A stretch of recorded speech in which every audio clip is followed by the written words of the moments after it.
आणि आता पाहणार आहोत 10 वाजताच्या 25 मोठ्या बातम्या। केंद्रीय निवडणूक आयुक्त 2 दिवसाच्या महाराष्ट्र दौऱ्यावर। विधानसभा निवडणुकांच्या तयारीचा आढावा घेण्यासाठी दौऱ्याचं नियोजन। महायुतीच्या प्रमुख नेत्यांची आज रात्री मुंबईत बैठक। तिढा असलेल्या 90 जागांवर बैठकीमध्ये चर्चा होणार। बैठकीतील माहिती शहांना मुंबईत दौऱ्यावेळी दिली जाणार। सिनेट निवडणुकीच्या मतमोजणीला स्थगिती देण्यास हायकोर्टाचा नकार। मतदान पार पडल्यानं मतमोजणी थांबवण्याला अर्थ नाही, कोर्टाचं स्पष्टीकरण। सिनेट निवडणुकीची उद्या मतमोजणी। रोहित पवारांनी एसआरपीएफ केंद्राच्या गेटवर फीत कापली। प्रशासनाचा विरोध झुगारात जामखेडमधील एसआरपीएफ केंद्राचं रोहित पवार यांच्याकडून लोकार्पण।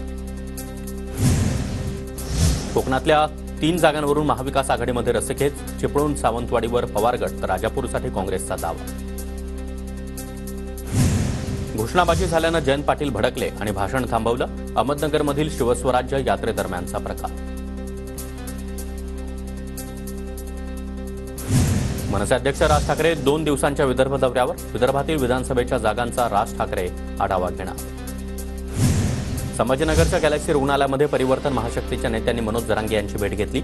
संभाजीराजे छत्रपती राजू शेट्टी बच्चू कडू यांच्याकडून जरांगेंची विचारपूस। छगन भुजबळांची प्रकृती अचानक बिघडली। भुजबळ यांच्यावर सध्या बॉम्बे रुग्णालयामध्ये उपचार सुरू। तापाचा संसर्ग झाल्यानं भुजबळांवर उपचार। रत्नागिरीतील जगबुडी नदीनं धोक्याची पातळी ओलांडली। नदीकाठच्या गावांना सतर्कतेचा इशारा।